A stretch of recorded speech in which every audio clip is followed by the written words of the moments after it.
سلامونه ستړي مشه وخت مو په خیر پام وکړئ د اراوند ټي وي یوټیوب چینل څخه د نن ورځې تازه او مهمه خبرونو ته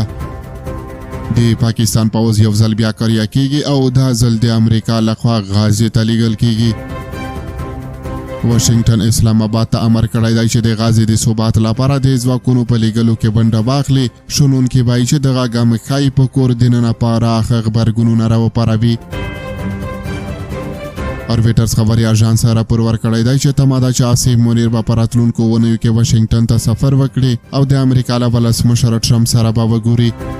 دا به په تېرو شپږو میاشتو کې د دواړو هیوادونو درېیمه لیدنه وي او ډېر احتمال شته چې د غازی د ثبات ځواک پر موضوع تمرکز ولري د ټرمپ د غازی شل مدعیزه پلان له ځینو هیوادونو څخه د یوه ځواک د جوړېدو غوښتنه کوي څو د غازی نظامي کنټرول واخلي او نظام وڅاري د رویټرز خبري اژانس د راپور له مخې ډېری هیوادونه د دغه ماموریت په اړه اندېښمن دي ځکه چې د غازی د اسلام پالې وسله والې ډلې حماس د بې وسلې کولو هڅه کیدای شي چې هغوی مستقیمې جګړې ته راکش کړي او په خپلو هیوادونو کې د فلسطین پلوه او د اسرائیلو ضد ولسي احساسات راوپاروي شنونکي باور لري چې پاکستان د محل له سختو اقتصادي شرایطو سره مخ دی او چمتو دی چې په ډېر ارزانه توګه هر ډول امر ومني دا بحث داسې مهال راپورته کیږي چې د بشري حقوقو د فعالینو په وینا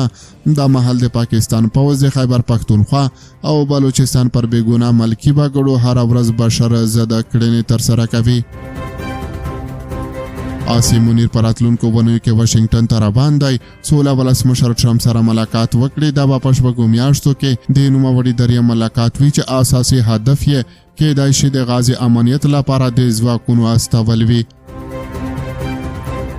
دغه عوامل د دواړو هیوادونو ترمنځ د اړیکو په نږدېوالي دلالت کوي عاصم منیر په جون میاشت کې په سپینه ماڼۍ کې له ټرمپ سره د غرمې ډوډۍ ته بلل شوی و چې دا یوه تاریخي پیښه وه ځکه په دې ملاقات کې د پاکستان هیڅ کوم ملکي چارواکي حضور نه درلود